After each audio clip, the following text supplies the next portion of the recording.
Voy a hablar de una manera un poco más pausada. Tenemos con nosotros, nos visitan dos hermanos italianos y como no hablan español, no hablan nuestro idioma, les cuesta un poco más procesar y procesando la información. Dios ha querido que tengamos una intérprete con nosotros. Mi madre habla, no iba a decir fluidamente italiano, pero hace lo que puede, entonces irá traduciendo algunas cosas. ¿Ves, mamá? La emigración ha servido para algo. Emigrar ha valido. Bueno, en Galicia, cuando yo era joven, más joven, todavía soy joven, cuando yo era joven, solíamos ir a muchas iglesias de allí, de Galicia, y una vez al año se solía hacer una reunión especial en cada una de las iglesias. Una de esas iglesias es la iglesia de Villar, en la provincia de Pontevedra. Es una iglesia, es una aldea, es una iglesia pequeña. Ha tenido siempre mucha gente en esa aldea, muchos convertidos, mucha gente fiel al Señor. Y una de ellas es una persona entrañable para mí y para muchas personas de mi generación. Se llamaba, la llamamos todos cariñosamente, la abuela Ruth. La abuela Ruth era la abuela de todos los jóvenes de Galicia. Era una persona que le gustaba, era muy hospitalaria, entonces le gustaba tener a mucha gente en su casa, siempre. Siempre que iba a su casa había un montón de gente. No sé de dónde salía, pero había mucha gente en su casa. Y de hecho le gustaba mucho tener a personas en su casa. De hecho, entre las iglesias es tan famosa, y era tan famosa y lo sigue siendo, a pesar de que ya falleció. Se comenzó a decir un dicho, un refrán, que decía que tú no eras cristiano si no habías estado en la casa de la abuela Ruth. No eras cristiano, directamente. Era una persona que disfrutaba teniendo su casa llena. Hacía comidas, no sé de dónde salía tanta comida, la verdad, no puedo contestarlo, pero le gustaba tener siempre su casa llena. Y en las ocasiones especiales, ella, en la iglesia, invitaba a todo el mundo. A todo el que podía, o que no traía la comida o lo que fuera, pues ven a mi casa, vamos a comer, que vienes allí y tal, ¿no? Pues su casa estaba llena de gente siempre. Y la parte importante de esta historia es que ella disfrutaba teniendo su casa llena de gente y los iba a buscar para llenar su casa. Bueno, Jesús explica historias de la vida cotidiana cuando enseña, ¿no? Esto lo llamamos parábolas. Y vamos a estar viendo 3 de ellas. Nos vamos a centrar en el capítulo 15 del Evangelio de Lucas, en la que tenemos a Jesús explicando 3 parábolas, 3 situaciones en las que nos quiere enseñar algo. Las vamos a ir viendo poco a poco, así que esto nos llevará seguramente algún tiempo y vamos a ver una parte y ya iremos viendo en sucesivas ocasiones lo que nos reste. Vamos a leer Lucas capítulo 15, versículo 1. Dice así: todos, no algunos, todos los recaudadores de impuestos y los pecadores se acercaban a Jesús para oírle. Y los fariseos y los escribas murmuraban, diciendo: «Este recibe a los pecadores y come con ellos». Entonces él les refirió esta parábola diciendo: «¿Qué hombre de vosotros, si tiene 100 ovejas y una de ellas se pierde, no deja las 99 en el campo y va tras la que está perdida hasta que la halla? Al encontrarla, la pone sobre sus hombros gozoso. Y cuando llega a su casa, reúne a los amigos y a los vecinos diciendo: «Alegraos conmigo, porque he hallado mi oveja que se había perdido».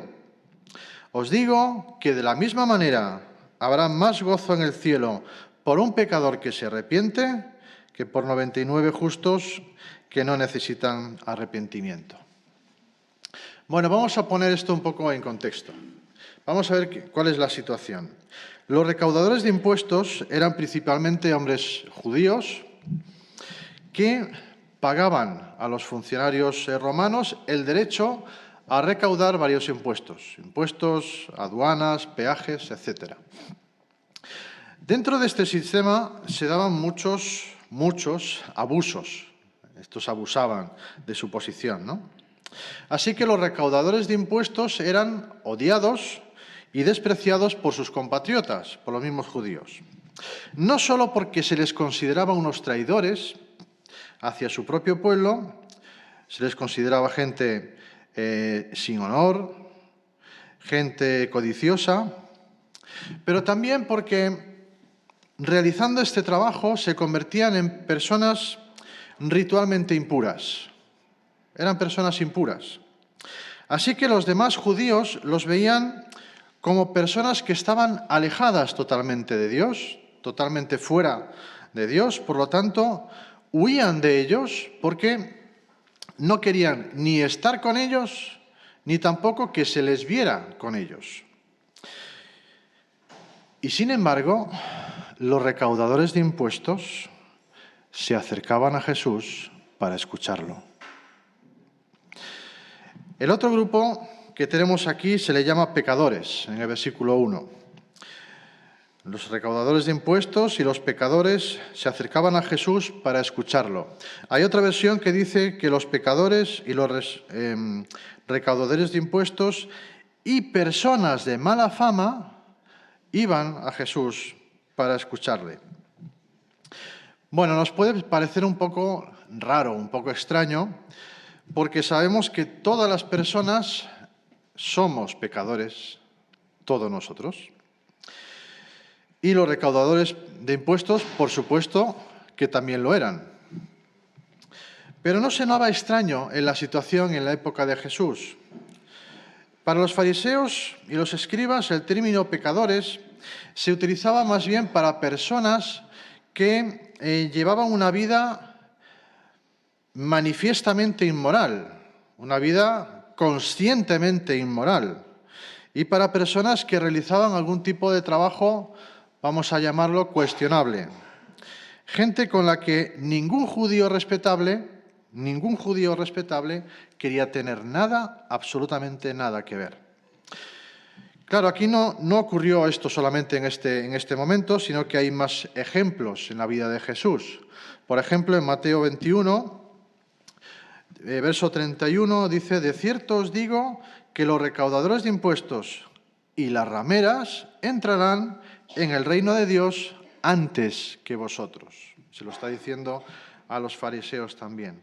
Otro ejemplo eran las personas con ciertas enfermedades o con ciertas discapacidades, que muchos los veían como una señal inequívoca de que habían cometido un pecado.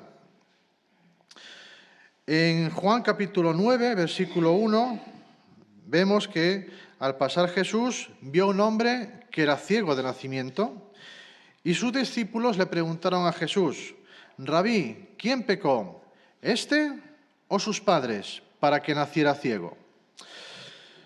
Es decir, nadie quería estar con esta gente, nadie quería estar con ellos. No os queremos. La cuestión es que estas personas, tanto los recaudadores de impuestos, las prostitutas, los lisiados, los enfermos, es decir, los marginados de la sociedad, tanto ellos como los religiosos, iban a ver a Jesús y a comer con él. Y él los recibía y comía con ellos sin ningún tipo de problema. Pero claro, esto es tan ofensivo, pero tan ofensivo y tan moralmente reprochable que los fariseos y los escribas realmente no tenían que dar ninguna razón para expresar su disgusto. Es decir, tenían que mostrar lo que era evidente. Pero si es que recibe a los pecadores y come con ellos, ¿qué más hay que decir? ¿No lo ves? No tengo que decir nada más. Es tan obvio, es tan claro lo que pasa aquí, que recibe a los pecadores y come con ellos. Separarse de estas personas, mantener la pureza ritual. Eso era mucho más importante, pero infinitamente más importante, que recuperar a una persona para la ley de Dios y para ser perdonada y para ser restaurada. Era mucho más importante mantener la pureza ritual que perdonar a alguien, que mostrarle perdón, que mostrar la restauración, que mostrar la gracia de Dios. Eso era mucho más importante. Y por desgracia, seguimos cayendo en ello hoy día.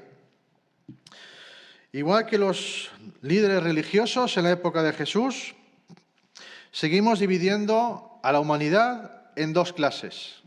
Los pecadores están allí y los justos. ¿Vale? Los impíos y los justos. Así que deciden vivir completamente separados de los pecadores, de los impíos, de los moralmente bajos. De hecho, algunos rabinos contemporáneos de Jesús se negaban, se lo tomaron tan en serio que se negaban a enseñar la palabra de Dios a los impíos. ¿Para qué? Me voy a molestar, ¿no? Así que Jesús, al estar con ellos, se convierte en alguien reprochable para los judíos, para los fariseos, mejor dicho. El mismo Jesús, un poco antes en este Evangelio de Lucas, capítulo 7, verso 34, les dice, el Hijo del Hombre ha venido comiendo y bebiendo, y decís, he aquí un comilón y un borracho, amigo de publicanos y de pecadores.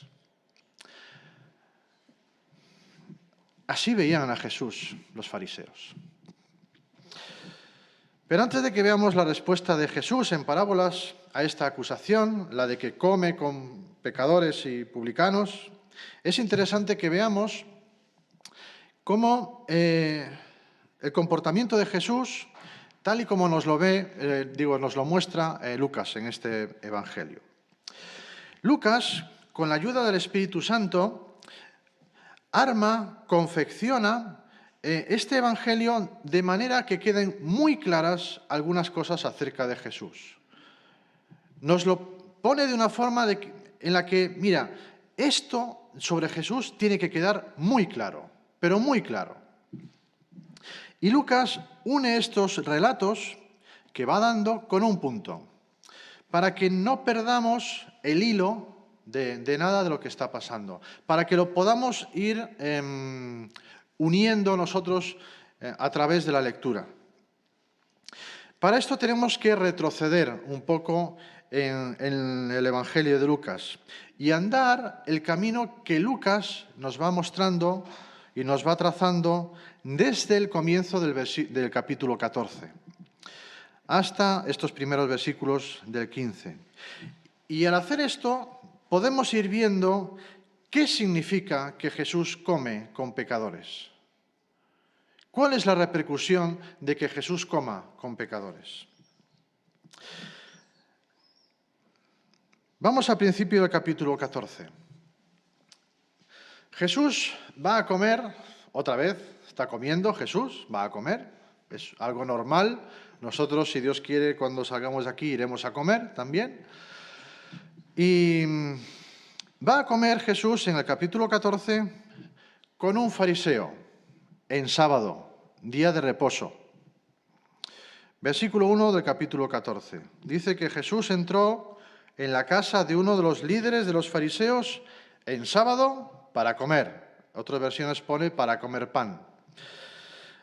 Así que Jesús no solo come con recaudadores de impuestos, ni con pecadores. Aquí entra a la casa no de cualquier fariseo, sino de uno de los líderes de los fariseos y come con él. O sea que no solo come con gente cuestionable, vamos a decirlo así, en esa sociedad. Y hay algo interesante en este versículo 1, y es que dice que le estaban observando cuidadosamente. En algunas versiones pone que le acechaban. La idea es que Jesús estaba en observación continua, estaba bajo escrutinio. Dice John Trapp que lo observaban tan atentamente como un perro en busca de un hueso. Así lo compara este comentarista. De hecho, nosotros somos observados también continuamente, todos los días, a cada hora. Estamos bajo una lupa. Buscan nuestros puntos débiles para ver si nos pueden pillar en alguna cosa. Y esto añade añade responsabilidad a nuestras vidas, la de vivir una vida en santidad, la de vivir una vida pegados a Jesús, lo más cerca posible de Jesús, la de conducirnos en ese tipo de vida porque somos imagen y somos reflejo del carácter de Jesús hacia los demás. Pablo explicó en la segunda carta a los Corintios, capítulo 3, que somos cartas de Cristo, que todas las personas leen y que esas cartas no están escritas con tinta, sino con el Espíritu Santo, y no están escritas en papel, sino en nuestros corazones.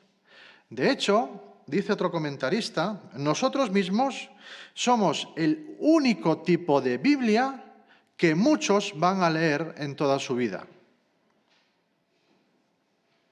Nosotros somos, para muchas personas, el único tipo de Biblia que van a leer en toda su vida. Es decir, tenemos que reflejar el carácter de Cristo hacia los demás. Tenemos que vivir pegados a Jesús para ser más como Él. Bueno, volvamos a la escena. Estamos en el capítulo 14 de Lucas y hay un hombre que tiene una enfermedad. Esta enfermedad es la hidropesía. Es un palabrejo raro, pero significa que esta enfermedad tenía este hombre hinchado, con una acumulación anormal de líquidos en todo su cuerpo. Es decir, esta es una persona con una gran hinchazón debido a la retención anormal de líquidos. Así que tenemos a una persona aquí que su apariencia no ayudaba mucho a que la gente se sintiera cómoda, ¿no? No ayudaba en esta situación. Su apariencia hacía que la gente estuviera incómoda, porque no era agradable de ver. No sabemos quién era este hombre ni por qué estaba allí, la verdad. Lo único que dice Lucas es que Jesús se le encontró allí enfrente a él. Y Jesús le pregunta a los fariseos y a los intérpretes de la ley: ¿es lícito curar en sábado, en día de reposo? Respuesta: silencio. Podría ser uno de esos silencios incómodos que se generan a veces, ¿no? O podría ser que un silencio intencional también por parte de ellos. Jesús sana al hombre, lo sana, lo cura. Y sanar a este hombre significa que toda la acumulación de líquidos que tenía en su cuerpo y que provocaba seguramente rechazo, porque era algo desagradable, todo eso desaparece. Desaparece. Ya no está. De repente no está.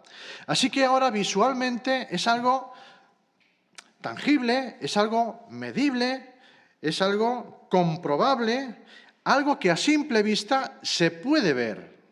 Se puede ver que Jesús ha hecho algo. Este hombre fue sanado. ¿Qué diríamos? ¡Milagro! ¡Milagro! Es un gran milagro. Respuesta de esta gente: silencio. Nada. No hay adoración, no hay arrepentimiento, solo silencio. ¿Por qué no hay una reacción? Bueno, el silencio es una respuesta en sí misma. No decir nada, ya estás diciendo algo, ¿eh? Pero se esperaría otra respuesta, otro tipo de respuesta en vista del milagro que acaba de suceder, ¿no? Silencio. Silencio. Bueno, seguimos en el texto, versículo 7. Notó o observó cómo habían ido eligiendo los fariseos los lugares de honor en la mesa. Se iban eligiendo los mejores lugares en el lugar de comida. Dice, no, aquí me siento yo, que ¿ves los galones? Ahí voy yo. O sea, estas personas están tan enamoradas de sí mismas, de la aprobación de los demás, que no pueden ver absolutamente nada más. No hay más cosas allí, solo yo. ¿Qué les importa a un hombre que acaba de ser sanado de una enfermedad como la hidropesía? ¿Qué importa? Ese milagro desvía la atención de su preocupación principal, la desvía, que es la consideración de los demás hacia mí. Así que Jesús les sigue diciendo que cuando sean invitados a una cena, deben ir y sentarse en el último lugar. Porque como les dice después en el versículo 11, todo el que se enaltece será humillado y el que se humilla será enaltecido. Bueno, de hecho no es nada nuevo, Este es uno de nuestros más grandes anhelos, precisamente. Tener el placer de ser exaltado por los demás. Qué bien sienta, ¿verdad? No quepa en mí. Sienta bien. Y sobre todo, si te adulan las personas que tú consideras que son importantes. Existe el peligro de que esa sensación placentera nos llegue a hacer indiferentes hacia los demás y hacia lo que ocurre a nuestro alrededor. Porque no importan. Sobre todo hacia los demás, hacia las demás personas que nosotros no consideramos importantes. Y aquí ya hay una conexión entre el primer tema de este capítulo 14 y el segundo tema, entre la apatía hacia un hombre con hidropesía y el anhelo de los mejores asientos en la fiesta. Anhelar nuestro propio honor produce ceguera hacia los demás. Así que en los versículos 12 al 14 Jesús insiste en ese tema de la exaltación propia y lo hace de una forma impactante. Cuando des un almuerzo, una comida, una cena, no invites a tus amigos, ni a tus hermanos, ni a tus parientes, ni a tus vecinos ricos. No sea que ellos también te inviten a ti y seas recompensado. Pero cuando des una recepción, invita a los pobres, a los lisiados, a los cojos, a los ciegos, y serás bienaventurado, ya que no tienen los medios para pagarte, porque seréis recompensados en la resurrección de los justos. ¿Cómo no voy a invitar a mis amigos? Vamos a ver. Esto se lo dijo directamente al anfitrión, al líder religioso que le había invitado a su casa. Se lo dijo directamente a él. Y va en contra de todas las normas sociales. Va en contra. Bueno, Jesús no está diciendo que reunirse a comer con tus amigos, familiares o tus parientes sea algo malo. No está diciendo esto. Jesús habla de la intención al hacer eso, de tu intencionalidad. ¿Qué es lo que hay en tu corazón cuando estás invitando a tus amigos, a tus parientes? Porque les dice, no invites a tus vecinos ricos. Es decir, no los invites porque sean ricos. La invitación no es porque sean ricos. Porque entonces los estás invitando con el fin de que ellos te devuelvan la invitación. Creas la sensación de que te deben algo. Por lo tanto, te lo van a pagar. Esto nos pasa constantemente en las familias. Ay, nosotros le invitamos a la boda y no nos devuelve la invitación. Ahora se casa el hijo y no nos invita. Qué mala gente, hay que ver. Bueno, pasa con las bodas y con los entierros también, Ojo, con los entierros también ocurre. Bueno, al menos en la zona de Galicia donde yo soy, también ocurre, aquí no lo sé. Se crea una especie de clima de admiración mutua y solo estás con aquellas personas que pueden devolverte el favor. No estás con aquellas que no te van a devolver nada, sino con aquellas que sí pueden hacerlo.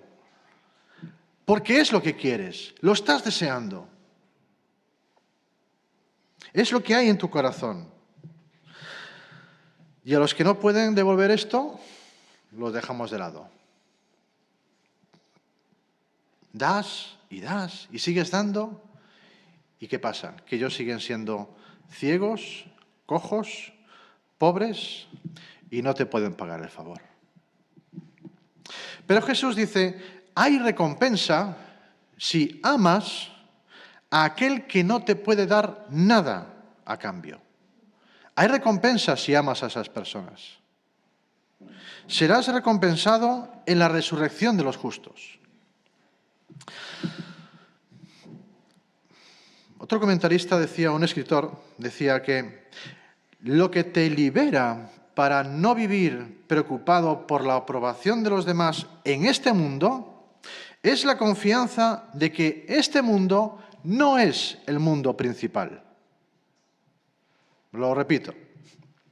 Lo que te libera para no vivir preocupado por la aprobación de los demás en este mundo es la confianza de que este mundo no es el mundo principal. Y esto es lo que les enseña Jesús en esta parte. Y a partir del versículo 15, Jesús comienza a contar una parábola sobre un banquete. Cuenta una historia sobre un banquete, una comida importante. Y a partir de este momento Jesús nos comienza a enseñar algo. Nos quiere mostrar algo extraordinario, una dimensión totalmente desconocida, que existe como esta y es real, pero desconocida. Y Jesús nos comienza a abrir poco a poco una puerta, a través de la cual vamos a ir entrando y vamos a ir conociendo un poco de lo que hay en esa otra dimensión, en el reino de Dios. ¿Qué es lo que se cuece por allí? Y también de cómo es el Padre. También nos va a enseñar cómo es el Padre. Es como cuando escuchas mucho barullo detrás de una puerta que está cerrada, te acercas a la puerta y la vas abriendo poco a poco. Y entonces, a medida que la abres, descubres de dónde proviene ese barullo, qué es lo que genera todo ese ruido. Y vas viendo las personas que hay dentro y al final descubres a la persona que organiza todo eso y por la cual todas esas personas están ahí. Y esto es lo que Jesús comienza a hacer. Nos va abriendo poco a poco esa puerta para que vayamos descubriendo estas cosas. ¿Qué es lo que hay detrás de esa puerta? Versículo 16. Cierto hombre estaba dando una gran cena e invitó a muchos, ¿no? Pero muchos, uno por uno, se negaron a venir. Uno tenía un campo que acababa de comprar y tenía que ir a verlo. Otro iba a probar 5 yuntas de bueyes que había comprado. Otro se acababa de casar y no podía ir. Bueno, es decir, en principio no son cosas malas, per se, pero son personas que viven como si este mundo fuera el mundo principal. Así que el anfitrión de la cena, en la parábola le dice a su sirviente: salid a las calles inmediatamente, salid a las calles de la ciudad y traed a los pobres, a los lisiados, a los ciegos y a los cojos. ¿Te das cuenta que es la misma lista de personas que hay en el versículo 13? Versículo 21, Jesús emplea la misma lista de personas que en el versículo 13. Les había dicho antes que cuando dieran una cena deberían invitar a los marginados y a los pobres. Y ahora les está diciendo con una parábola que esto es lo que Dios hace. Precisamente esto es lo que Dios hace. El corazón de Dios es así. Se abre a los marginados, se abre a los pobres, a los lisiados, a los ciegos, a los cojos. El corazón de Dios es así. Y el amo dice al esclavo: sal por los caminos y por los vallados y fuérzalos a entrar para que se llene mi casa. Para que se llene mi casa. Aquí ya vamos a acabar, tenemos una conexión con el capítulo 15. Jesús está comiendo con recaudadores y con recaudadores de impuestos y con pecadores. Dios quiere que su casa esté llena y que se pueda disfrutar de ese alimento que Él tiene. Que todo el mundo lo pueda disfrutar. Un alimento eterno. Así que lo que hace es enviar al Hijo, enviar a Jesús para dar su vida en rescate por muchos y para llamar personalmente a los invitados a ese banquete celestial de Dios y llenar la casa del Padre. Pero los escribas y los fariseos están demasiado preocupados por ser vistos y ocupar los asientos preferentes, los mejores asientos. Preocupados por los campos, por los bueyes, por la familia, como para preocuparse de cosas del cielo, o las personas con hidropesía, o personas con mala reputación. Así que Jesús va a los caminos para encontrar a los pobres, a los lisiados, a los ciegos, a los cojos, a los recaudadores de impuestos y a los pecadores, y come con ellos, los recibe y come con ellos. Jesús les da un anticipo de lo que el Padre les ofrece. Un banquete con el Hijo que acepta y que perdona. Está comenzando a mostrarnos cómo es el corazón del Padre, cómo es papá. Nos comienza a mostrar esta parte, cómo es. De esto hablaremos en el capítulo 15. El Hijo del Hombre, Jesús, vino a buscar y a salvar a lo que se había perdido. Y lo fue a buscar Él. Los buscó, los recibió, comió con ellos y los salvó. Vamos a orar. Gracias, Padre, por tus enseñanzas. Gracias por el Hijo. Gracias por Jesús, por lo que Él vino a hacer. Viene a mostrarnos, Señor, cómo eres. Viene a mostrarnos, Señor, lo que haces, lo que has hecho y lo que vas a hacer, Señor, en el futuro.